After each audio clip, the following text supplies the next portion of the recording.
My name is Ethan Mitchell, 28, and I spent 3 years saving for my midnight blue Ford F-250. One family dinner changed everything when my golden child brother Mason stole my truck keys and wrapped my pride and joy around a tree. What hurt worse than losing my truck was my parents demanding I drop the charges because family comes first. After 24 years of being second best, I finally stood my ground. If you're wondering what happens when the family scapegoat finally says, enough, stick around. Before I continue, let me know where you're watching from in the comments, hit that like button, and subscribe to hear how I finally got justice. Growing up in suburban Michigan wasn't terrible on the surface. We had a decent house, food on the table, and my parents Richard and Karen Mitchell both worked steady jobs. Dad was a manager at a manufacturing plant, and Mom worked as an office administrator. The problem wasn't financial stability, it was emotional availability, at least for me. Everything changed when Mason was born. I was 4 years old, excited to be a big brother, but I didn't understand I was about to be demoted in my parents' eyes. I still remember the day they brought him home. Everyone cooed over the perfect baby, while I was suddenly expected to be the big boy who didn't need attention anymore. The pattern started small. When I'd show my kindergarten drawings to Mom, she'd give a quick, "That's nice," before turning back to Mason. Dad would cancel our planned fishing trips whenever Mason had a slight fever. Normal parenting adjustments, you might think, but it never balanced out. By elementary school, the favoritism became impossible to ignore. For my 8th birthday, I got a modest party with 2 friends and a store-bought cake. 3 months later, Mason's 4th birthday featured a rented bounce house, 20 kids, and a custom cake with his face on it. When I asked why the difference, Mom said, "Mason's more social, he needs bigger parties." School achievements followed the same pattern. My straight A's earned a pat on the back and a, "That's what we expect." Mason's C's and B's got celebrated with ice cream trips because he tried so hard. When I won 2nd place in the 5th grade science fair, my parents skipped the ceremony because Mason had a t-ball game. They attended every single one of his games but missed most of my academic events. As we entered adolescence, the pattern deepened. Mason started showing behavioral problems, talking back to teachers, stealing small items from stores, refusing to do chores. Each time, my parents made excuses. "He's just spirited, the teacher doesn't understand him, boys will be boys." Meanwhile, I was expected to be perfect. I got grounded for a week when I missed curfew by 15 minutes at age 16. That same year, Mason got caught drinking in our basement with friends, and my parents laughed it off as just experimenting. I threw myself into work and school, realizing early that I'd need to make my own way. At 16, I started working weekends at a local hardware store, then added evening shifts during the week. My paychecks went into savings for college and eventually a vehicle, since my parents made it clear they wouldn't help with either. Meanwhile, they started a college fund for Mason and bought him a used Civic for his 16th birthday. Trucks became my escape and passion. My best friend Tyler's dad owned a pickup that he let us help maintain, teaching us basic mechanics. I'd spend hours reading truck magazines, following forums, and dreaming about owning a Ford F-250 someday. It represented freedom, independence, and accomplishment, everything I craved. Senior year of high school, I applied to several colleges and got accepted to Michigan State with a partial scholarship. My parents' reaction? "That's nice, but how will you pay for the rest?" When I explained my savings plan and part-time work strategy, Dad just shrugged and said, "Well, good luck with that." They never offered a dime, despite helping cousins and other family members with college expenses. The night of my high school graduation, we had a small family dinner. As we ate, my parents excitedly discussed Mason's potential football scholarship prospects, even though he was only a freshman and merely average on the JV team.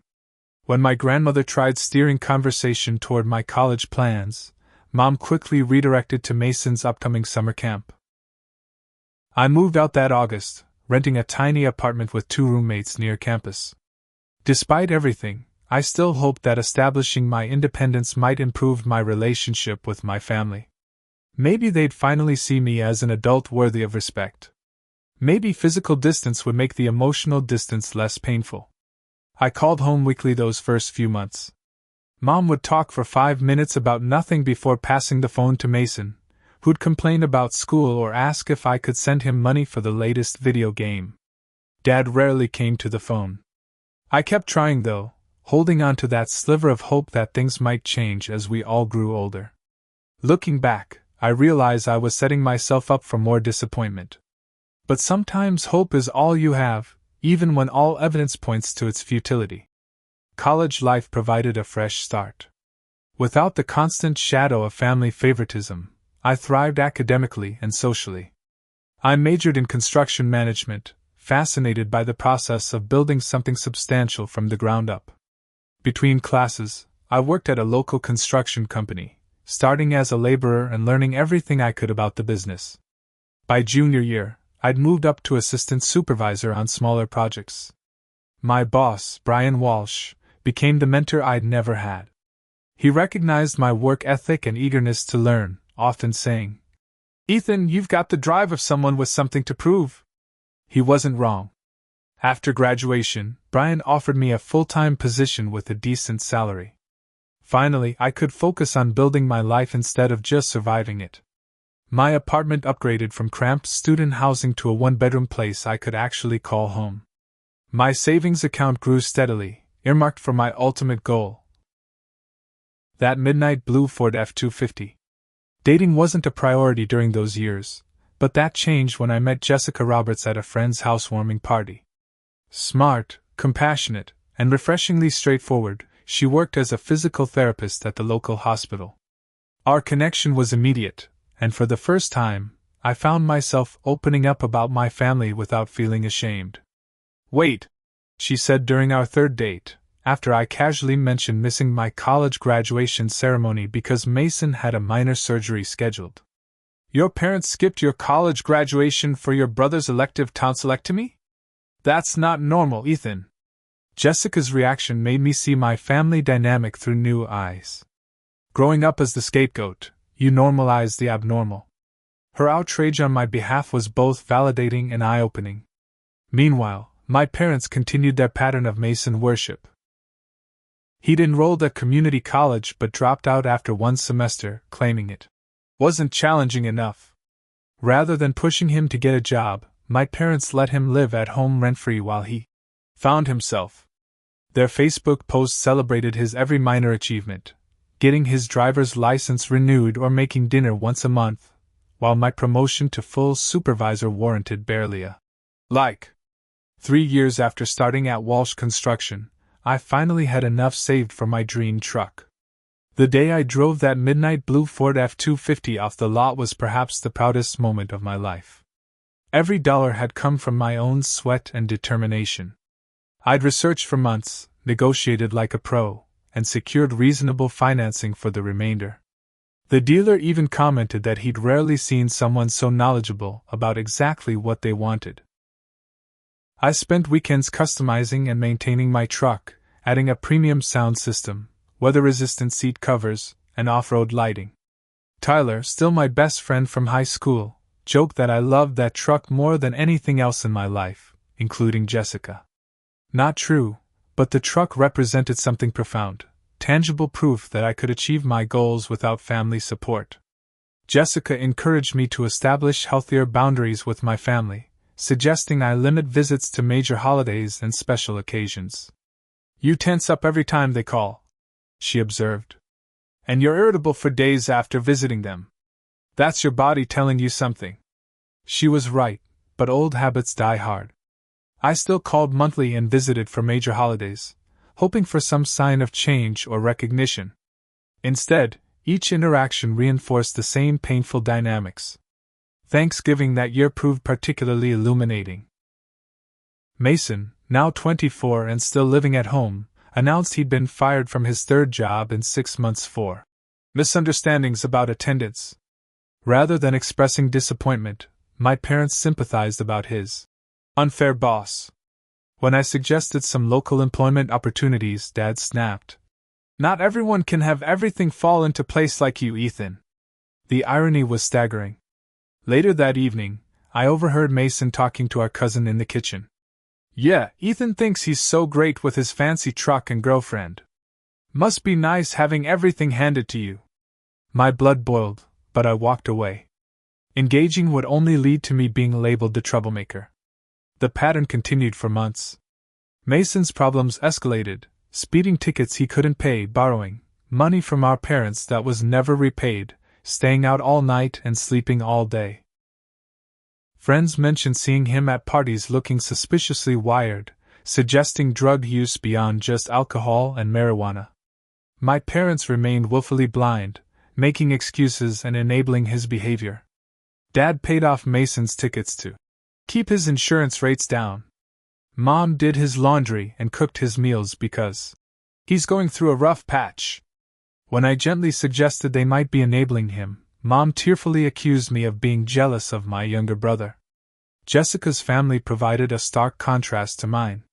The Roberts welcomed me warmly, including me in family traditions and genuinely celebrating my accomplishments. Her father, a retired mechanic, bonded with me over my truck maintenance, offering tips and sharing stories from his own days working on vehicles. Her mother baked my favorite cookies after remembering a casual mention of them months earlier. They showed me what family support should feel like, making my own family's treatment even more painful in comparison.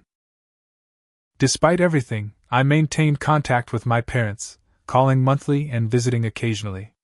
Each time, I hoped for some sign of change, some acknowledgement of my accomplishments or Mason's problems. Instead, each interaction left me emotionally drained and increasingly resentful. Jessica noticed Mason's escalating jealousy whenever he saw my truck or heard about my career progress. The way he looks at you is concerning, she warned after a particularly tense family dinner. It's beyond normal sibling rivalry. There's real hatred there. I dismissed her concerns, unable to imagine my brother would actually do anything beyond passive-aggressive comments. After all, we were adults now, not squabbling children. Besides, despite everything, he was still my brother. I wanted to believe there was some foundation of family connection underneath all the dysfunction. How wrong I was. The weekend that changed everything started innocuously enough. My parents invited Jessica and me for Sunday dinner, insisting it had been too long since they'd seen us. Jessica suggested we decline, sensing my reluctance, but I felt the familiar pull of obligation. It's just one dinner, I reasoned. We'll eat, make small talk for an hour, and leave. We arrived to find Mason already there, unusually animated and talkative. His pupils were dilated, and he couldn't seem to sit still, but my parents acted like everything was normal. I recognized the signs of stimulant use immediately. The construction industry had unfortunately given me plenty of exposure to what drug use looks like, but kept quiet. Pointing it out would only start an argument I couldn't win. Throughout dinner, Mason kept steering the conversation toward my truck. That F-250 is sick, bro, must have cost a fortune. Those custom rims are tight. Bet it handles like a dream off-road. You should let me drive it sometime, just around the block. I deflected politely but firmly. Maybe another time when you're not. I stopped myself from saying, hi, and substituted, so tired. Jessica squeezed my hand under the table, her silent support keeping me grounded. After dessert, Mason followed me to the hallway as Jessica and I prepared to leave. Come on, man, just a quick drive. I've always wanted to drive a truck like that. When I declined again, his friendly facade slipped. Of course. The golden boy never shares his toys. Some things never change. The irony of him calling me the golden boy was too much. I grabbed my jacket from the coat rack, unaware that my keys had slipped from the pocket onto the floor. Jessica and I said hasty goodbyes and left, relieved to escape the tension. At 2:17 a.m. my phone rang. The unfamiliar number made me hesitate, but something told me to answer. Mr. Mitchell? This is Officer Davis with the Lansing Police Department. There's been an accident involving a vehicle registered to you. My stomach dropped. My truck was stolen? Is it damaged? Sir, you should come to the scene. The vehicle is at the intersection of Maple and 5th. And yes, there is significant damage. Jessica insisted on driving me. The 15-minute ride felt like hours, my mind racing with possibilities. Had someone hot-wired it? Was it a random theft or targeted? The truck was insured, but the thought of losing it made me physically ill. Nothing prepared me for what I found. My beautiful midnight blue F-250 was wrapped around a massive oak tree, the front end completely crushed. Glass and metal debris scattered across the road glistened under the police lights. And being loaded into an ambulance on a stretcher was my brother Mason. He ran the light at high speed. Officer Davis explained, checking his notes. BAC is well over the legal limit, and we found cocaine in his possession. He had your keys but no license on him. Claims you let him borrow the truck. That's a lie, I said, my voice barely audible. He stole my keys from my jacket at my parents' house earlier tonight. The officer nodded sympathetically. We figured as much. We'll need your official statement. Do you want to press charges for the vehicle theft? Without hesitation, I answered. Yes. The hospital visit afterward was surreal. Mason had a broken arm, facial lacerations, and a mild concussion, but nothing life-threatening. When I entered his room, he grinned sloppily through his injuries. Dude, sorry about your truck. Insurance will cover it, right? No big deal. Insurance doesn't cover theft, Mason. And the truck was worth more than what insurance would pay anyway. I'm out at least $15,000. He shrugged, wincing slightly from the movement. Mom and Dad will help you out. Besides, if you had just let me drive it earlier, this wouldn't have happened. Before I could respond, my parents burst into the room. Mom rushed to Mason's side, cooing over his injuries like he was 5 years old with a skinned knee. Dad turned to me, his expression thunderous. What the hell, Ethan? The police said you're pressing charges against your own brother? What kind of person does that? I stared at him incredulously. He stole my truck and totaled it while drunk and high. I worked 3 years to afford that truck. Every payment, every modification came from my own pocket. Mom looked up from fussing over Mason. It's just a truck, Ethan. Family is more important. Mason made a mistake, but pressing charges? That's going too far. A mistake? I repeated. He stole my property, drove under the influence, could have killed himself or someone else, and you're calling it a mistake? Mason smirked from his hospital bed. Listen to yourself, so worked up over a material possession. It's not like I did it on purpose. The conversation deteriorated from there. My parents demanded I drop the charges immediately. When I refused, Dad threatened to cut me off from the family. The irony nearly made me laugh. I'd been essentially on my own since 18 anyway. The final straw came 3 days later. My parents invited me to their house to discuss the situation rationally. Foolishly, I went, hoping perhaps they'd finally seen reason. Instead, they presented their solution. They would loan me money to cover what insurance wouldn't for a replacement truck, but only if I dropped all charges against Mason. The loan would come with a payment plan and interest, naturally. Let me get this straight, I said slowly. You want me to pay you back, with interest, for covering costs from damage your son caused by stealing my property? And in exchange, I let him completely off the hook legally? He's your brother, Mom said, as if that explained everything. This charge could ruin his future. What about his job prospects? What job prospects? I couldn't help asking.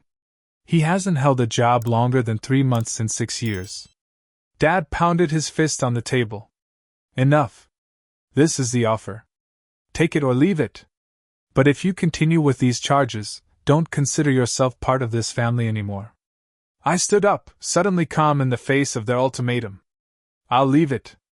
And for the record, I haven't truly been part of this family since Mason was born.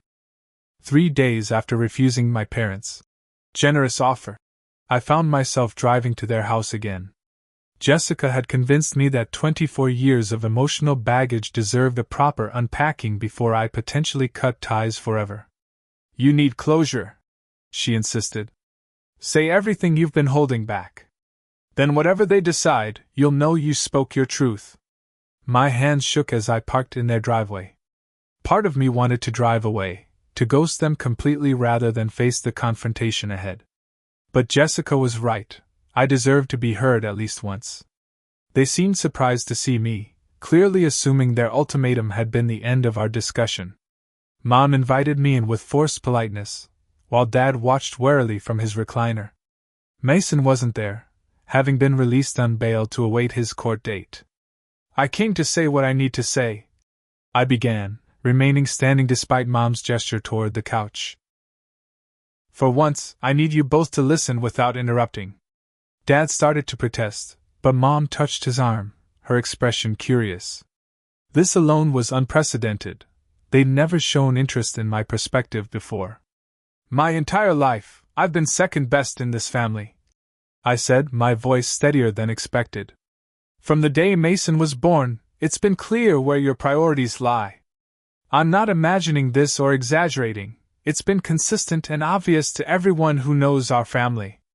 I detailed memories I'd never spoken aloud, the missed academic ceremonies, the disparate birthday celebrations, the constant excuses for Mason's behavior while holding me to impossibly high standards. When I was 16 and wanted to join the school basketball team, you said we couldn't afford the fees and equipment. That same month, you bought Mason a $1,200 gaming system because he was having a hard time socially. When I graduated college, the first person in our extended family to earn a 4-year degree, you skipped the ceremony for Mason's tonsillectomy, a procedure his doctor said could have been scheduled any time. My voice cracked slightly. Do you know how that felt? To look out at the audience and see every other graduate's proud family while my chairs sat empty? Mom's eyes filled with tears. We never meant to make you feel less important, Ethan. We love both our boys equally. That's simply not true, I replied calmly. Love isn't just a feeling, it's actions. And your actions have always shown Mason matters more. But I accepted it and built my own life anyway. I put myself through college, found a career I excel at, saved for 3 years to buy my dream truck. I did everything right, without your help. Dad shifted uncomfortably in his chair. If this is about money. It's not about money. My composure slipped. It's about respect. It's about acknowledging I matter too. It's about holding Mason accountable for once in his life instead of enabling him until he destroys himself or someone else. I explained how their constant coddling had crippled Mason, how their protection from consequences had created an entitled adult with no concept of responsibility. He's 24 years old, living at home, can't hold a job, steals, lies, and now has a drug problem you both pretend not to see. And instead of getting him help, you're trying to shield him from the consequences again. Dad stood abruptly, his face flushed. You've always been jealous of your brother. He needs more support because he struggles more than you. You've always been self-sufficient. I had to be self-sufficient. You gave me no choice. The argument escalated. Dad moved toward me, finger jabbing at my chest. You will drop those charges if you want to remain part of this family. I won't have my son with a criminal record because his brother is too selfish to forgive a mistake. Your son already has a record, I shot back. DUI, drug possession, driving without a license, grand theft auto. Those aren't my charges, those are his actions. Mom began sobbing dramatically, a tactic that had worked countless times before. How can you do this to us? After everything we've done for you? This will devastate our family.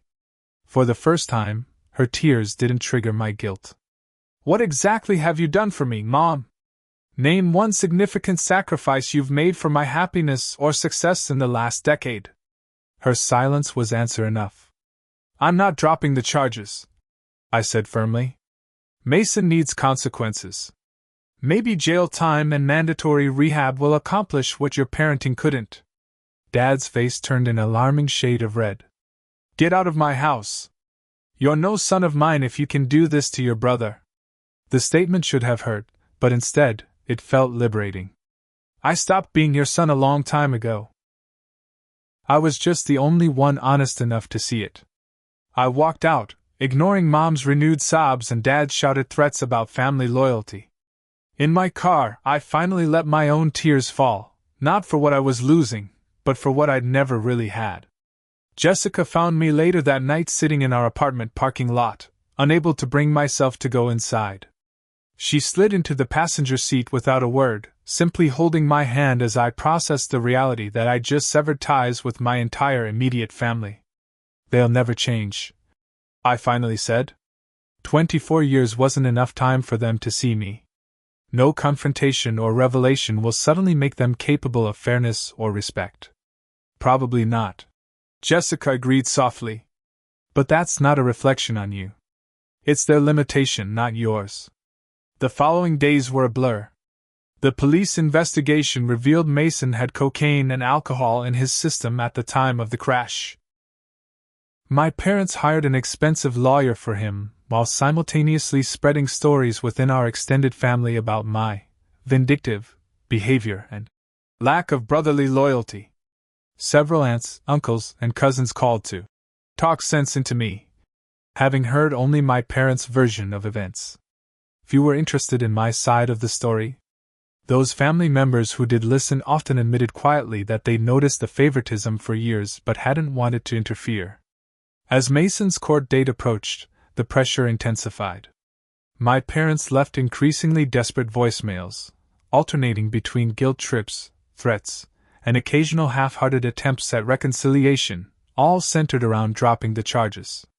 Not once did they acknowledge the years of unequal treatment or offer a genuine apology. I blocked their numbers after the 15th call, a step that felt both terrifying and necessary.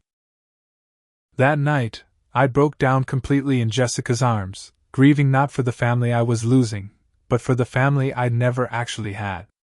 "I should feel terrible," I confessed through tears. "Normal people don't cut off their entire family. Normal people don't have to," Jessica replied, stroking my hair. "Normal families don't make their children choose between self-respect and family inclusion." In that moment, surrounded by Jessica's unwavering support, I realized I'd made the right decision. Painful as it was, standing my ground was the only path to building a life free from the toxic patterns that had defined my first 20 years. Mason's trial arrived on a rainy Tuesday morning. I sat in the courtroom's back row, Jessica beside me for moral support. My parents and their expensive lawyer flanked Mason at the defendant's table. He'd cleaned up considerably since the accident, haircut, suit, contrite expression carefully in place. The transformation was impressive but transparent to anyone who knew him. When called to testify, I stated the facts calmly. No, I had not given Mason permission to take my truck. Yes, he had taken the keys without my knowledge. No, this wasn't a misunderstanding between brothers. The defense attorney tried painting me as vindictive and jealous, but the evidence was undeniable. The prosecution had security footage from a neighbor's camera showing Mason taking the keys from my jacket and sneaking out to my truck. My parents glared throughout my testimony. Mason alternated between playing the remorseful younger brother for the judge and shooting me venomous looks when he thought no one was watching. The performance was familiar. He'd perfected it over decades of escaping consequences. Not this time. The judge sentenced Mason to 8 months in county jail, 3 years probation, mandatory drug and alcohol rehabilitation, and full restitution for my truck. My parents gasped audibly at the sentence, as if shocked that actions could have consequences. As the bailiff led Mason away, he called out, "I hope you're happy now, Ethan. You've ruined my life over a stupid truck."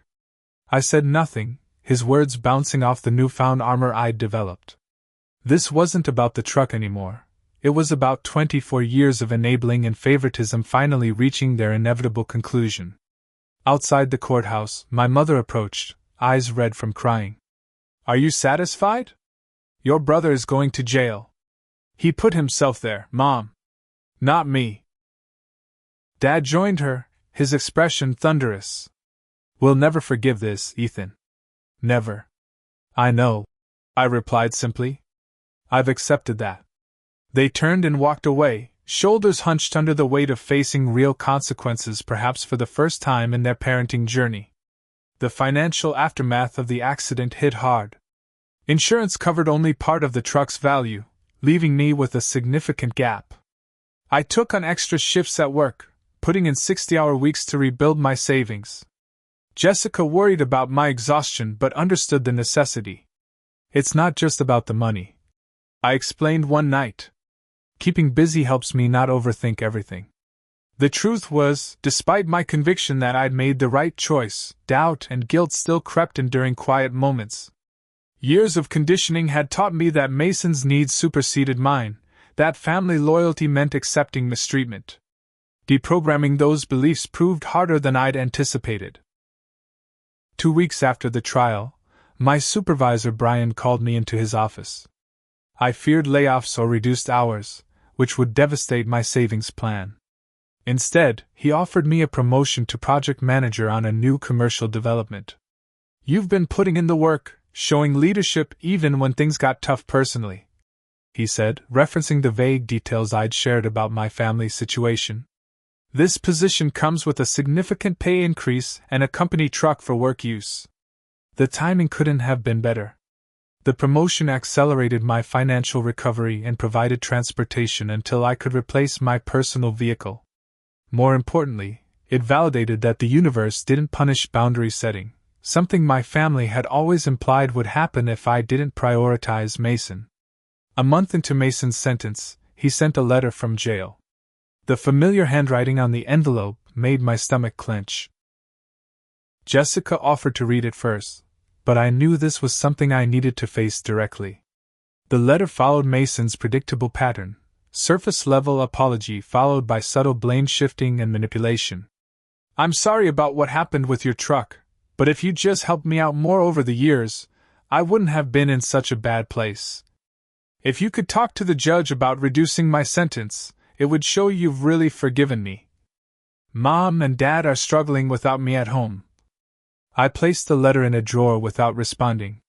Perhaps someday Mason would take genuine responsibility for his actions, but that day hadn't arrived yet. My parents attempted reconciliation exactly once, through a carefully worded email that Jessica accurately described as an apology that isn't actually an apology. They expressed regret about how things had turned out, and suggested we move forward as a family, with no acknowledgement of the underlying issues or their role in creating them. The email's real purpose became clear in the final paragraph. They needed help managing household tasks and finances in Mason's absence, as Dad's blood pressure had worsened and Mom was overwhelmed. The request confirmed what I'd long suspected. I mattered to them primarily as a resource, not as a son. I drafted several responses before settling on a simple, I'm not ready for contact at this time. I wish you both well. Then I created an email filter to send their messages directly to a separate folder I could check when emotionally prepared. Jessica's family continued providing the genuine support I'd never experienced from my own. Her father helped me research affordable truck options, leveraging his mechanical knowledge and industry connections. Her mother invited me for Sunday dinners, always sending me home with leftovers and concern about whether I was eating enough during my long work weeks. Her brother Sean, initially wary of me, became a good friend and occasional fishing buddy. You know you're basically part of our family now, Jessica's dad told me one evening as we looked over a listing for a used Ford Ranger. And we're not just saying that, we mean it. The simple statement nearly broke me. Authentic family support, offered without manipulation or conditions, felt foreign but desperately needed. 6 months into my family estrangement, I'd found unexpected peace. The constant anxiety that had accompanied family interactions had disappeared. The perpetual disappointment cycle had ended. I still experienced grief for what should have been, but it no longer dominated my thoughts. Jessica noted the change one night as we cooked dinner together. You laugh more easily now, she observed. And you don't check your phone nervously every 5 minutes. It's like you've put down a heavy backpack you didn't know you were carrying. She was right. Standing firm in my decision, despite its difficulty, had broken a lifelong pattern of seeking approval I'd never receive. The freedom was both terrifying and exhilarating. For the first time, I was living entirely on my terms, without the shadow of family disappointment coloring my choices. 6 months after cutting contact with my family, life had settled into a new normal.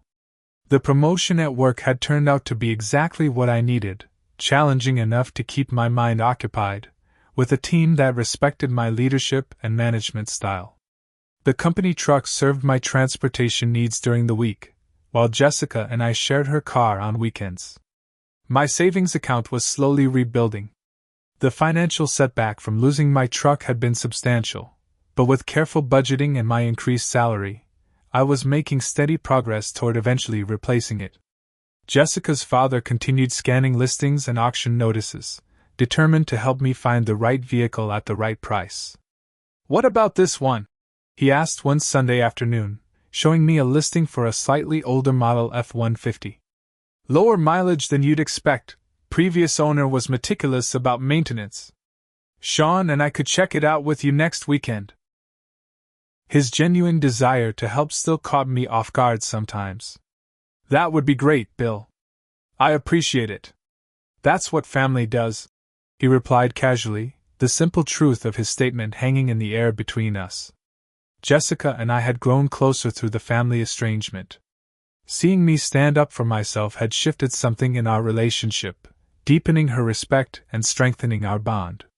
We'd started tentatively discussing moving in together, weighing the practical and emotional aspects of taking that next step. "My lease is up in 3 months," she mentioned one evening as we walked her dog through the park. "And you're at my place most nights anyway. It seems silly to keep paying for 2 apartments." The thought of creating our own home, built on mutual respect and genuine caring, felt both exciting and healing. "Let's start looking at 2-bedroom places next weekend," I suggested. "Something with a small yard for Max." The dog's ears perked up at his name, making us both laugh. These moments of simple joy had become more frequent, no longer overshadowed by family drama and constant disappointment. My bubble of hard-earned peace burst unexpectedly on a Tuesday morning at the grocery store. Rounding the corner into the produce section, I nearly collided with my mother's shopping cart.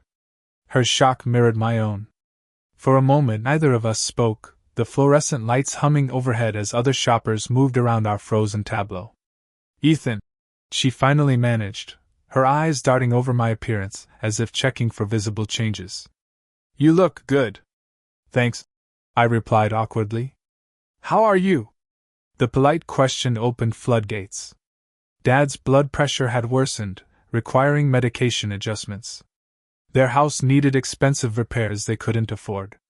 Mason had been released early for good behavior but immediately violated probation by missing mandatory rehab sessions. He moved back home, was unemployed again, and had already had another minor legal issue, a disorderly conduct charge at a local bar. "Everything's just so hard right now," she concluded, her voice dropping to a whisper. "Your father and I aren't as young as we used to be.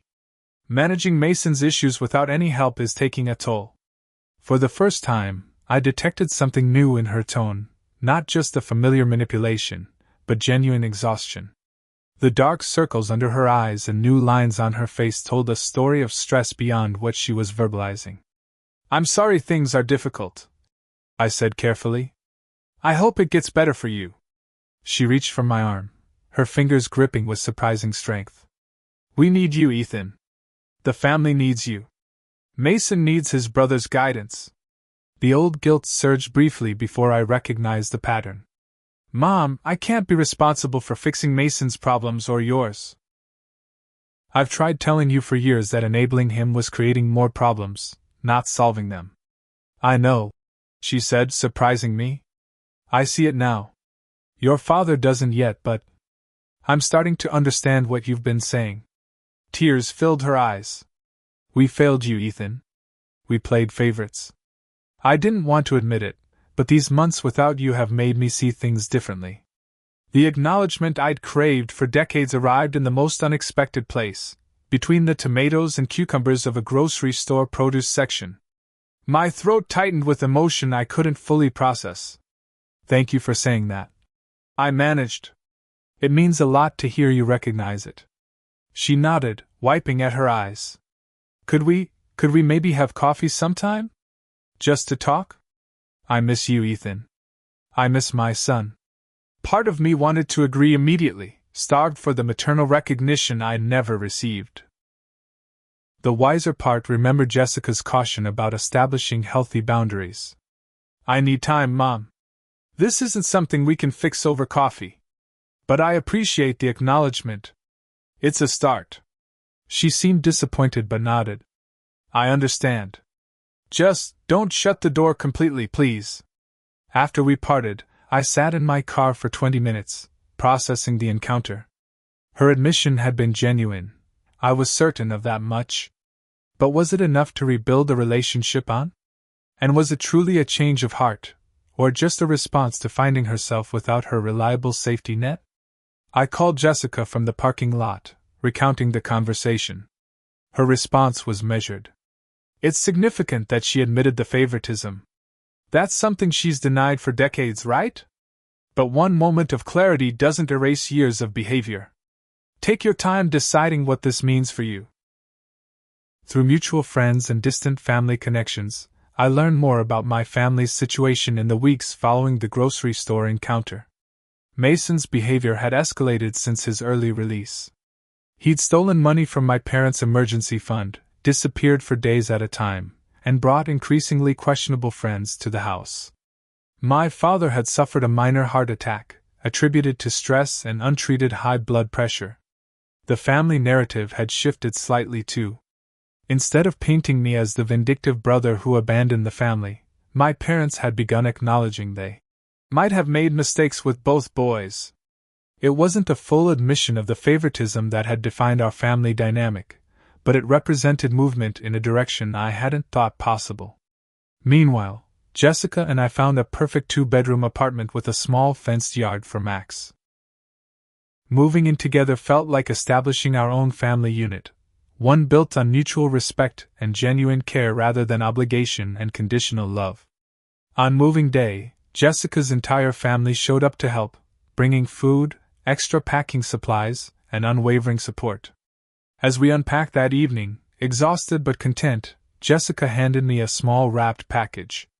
"A housewarming gift," she explained. Inside was a key rack for our entryway, beautifully crafted from reclaimed wood.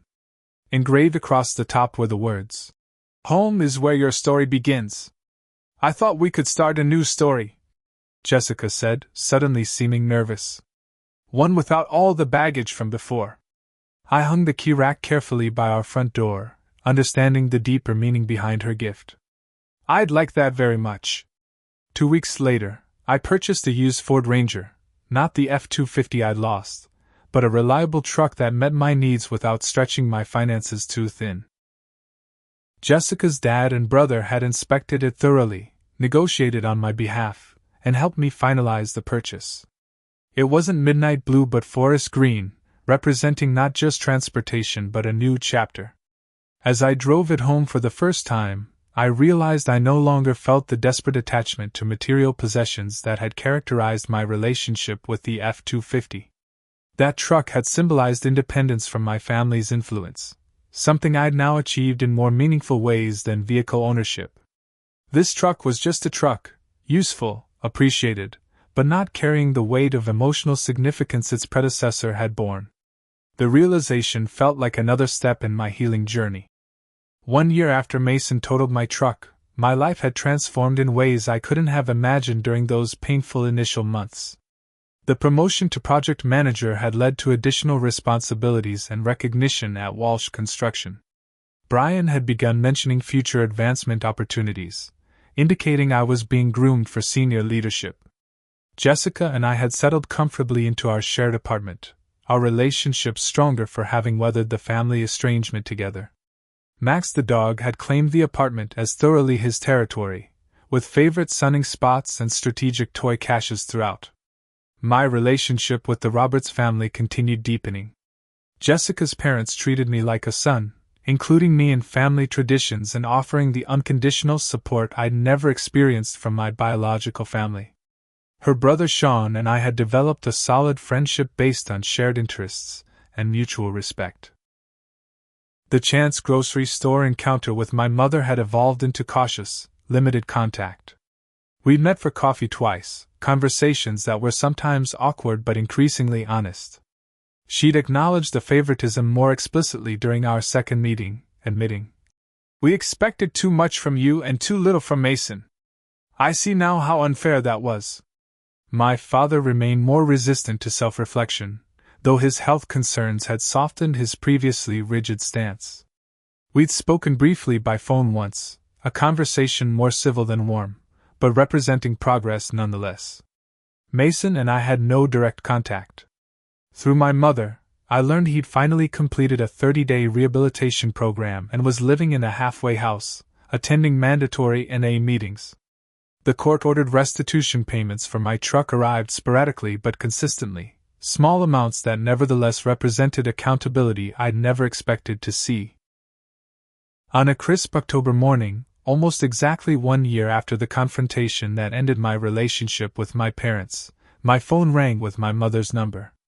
"Your father's in the hospital," she said without preamble. "Not critical, but they're running tests. His heart again. He's been asking for you." The hospital room was quieter than I expected, the beeping monitors and squeaking shoes in the hallway creating a strange soundtrack for our reunion. My father looked smaller somehow, diminished against the white hospital sheets. "You came," he said, his voice raspier than I remembered. "Of course I did," I replied, settling awkwardly into the visitor's chair. We talked carefully around difficult subjects at first, discussing my job, the weather, his medical treatment. Gradually, the conversation shifted toward more significant territory. "Your mother tells me you're living with Jessica now," he said. "Sounds serious." "It is," I confirmed. "We're talking about the future. She's everything I could want in a partner." He nodded slowly. "Good. That's good." A long pause followed before he added, "Her family treats you well?" The question surprised me. "They do.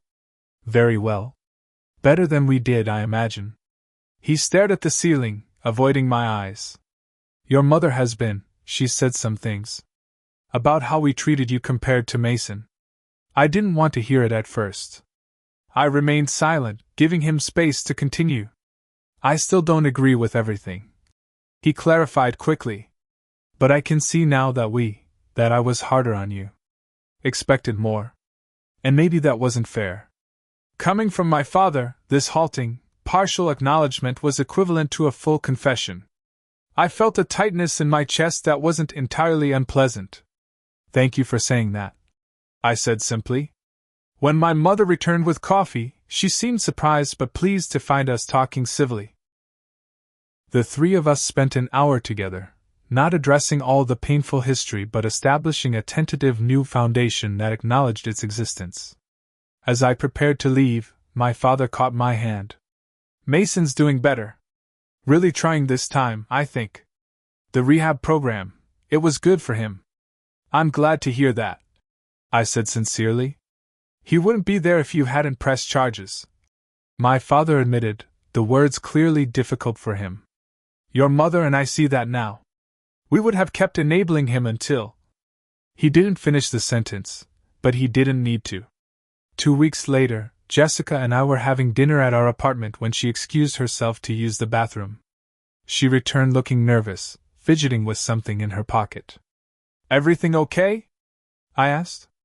"Better than okay," she replied, taking a deep breath. "I had this whole thing planned for next week, with dinner reservations and everything, but I can't wait anymore." She knelt beside my chair, pulling out a small box. "Ethan Mitchell, this past year has shown me your strength, integrity, and capacity for love despite everything. I want to build a life with you. Will you marry me?" The ring was simple, elegant, perfect.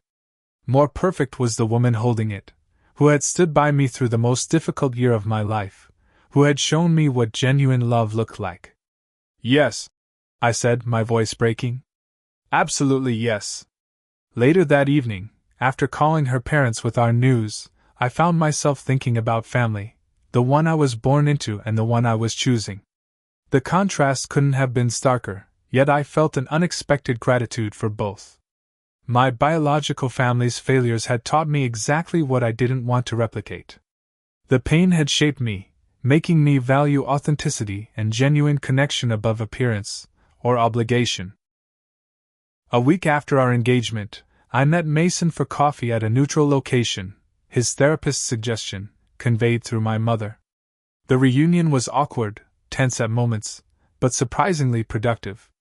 The Mason sitting across from me seemed different from the entitled, manipulative brother I'd grown up with. Rehab and consequences had created a humility I'd never seen in him before. "I'm sorry," he said early in our conversation. "Not just about the truck. About everything. I was awful to you our whole lives because I was jealous." "Jealous?" I repeated, genuinely surprised. "Of what? Everything came so easily to you. Good grades, friends, jobs. You knew what you wanted and worked for it. I never knew what I wanted except attention." The irony was staggering. All those years I'd envied him for our parents' favor, while he'd envied me for the independence that their neglect had forced me to develop. "I'm trying to figure out who I am without Mom and Dad handling everything," he continued. "It's harder than I thought, but better too, somehow. More real." We didn't leave as friends, exactly, but with a better understanding. Recovery was teaching Mason to take responsibility for his actions, a lesson decades overdue but valuable nonetheless. Whether our relationship could ever evolve into genuine brotherhood remained uncertain, but the possibility existed now in a way it never had before. As Jessica and I began planning our small wedding for the following spring, I reflected on the journey that had brought me here. The painful confrontation, the months of estrangement, the gradual rebuilding of boundaries and expectations, all had been necessary steps toward a healthier future. My relationship with my parents remained a work in progress. We'd never have the easy closeness that Jessica shared with her family, but we were establishing a more honest dynamic based on who we actually were rather than who we pretended to be. My father's health scare had softened his rigid positions, while my mother's recognition of past mistakes had opened doors to healing I'd thought permanently closed. Mason continued his recovery journey with inevitable setbacks but overall progress. He'd found a part-time job and was looking into community college courses, small steps that represented significant change in his approach to life. Standing up to my family's toxic patterns had been the hardest decision I'd ever made, but it had catalyzed growth not just for me but potentially for all of us. The temporary pain had created space for authentic relationships to potentially develop, relationships based on mutual respect rather than established roles and expectations. I couldn't have articulated this a year ago, but now I understood. Sometimes letting people face the consequences of their actions is the most loving thing you can do for them. Sometimes walking away is necessary before anyone can move forward. And sometimes the family you create matters more than the family you're born into. So what about you? Have you ever had to make the difficult choice to stand up to toxic family patterns? What happened when you finally said enough? I'd love to hear your stories in the comments below. If this resonated with you, please hit that like button and subscribe to hear more stories about finding strength in difficult situations. Thank you for listening to my journey, and remember, you deserve respect, even from family. Especially from family.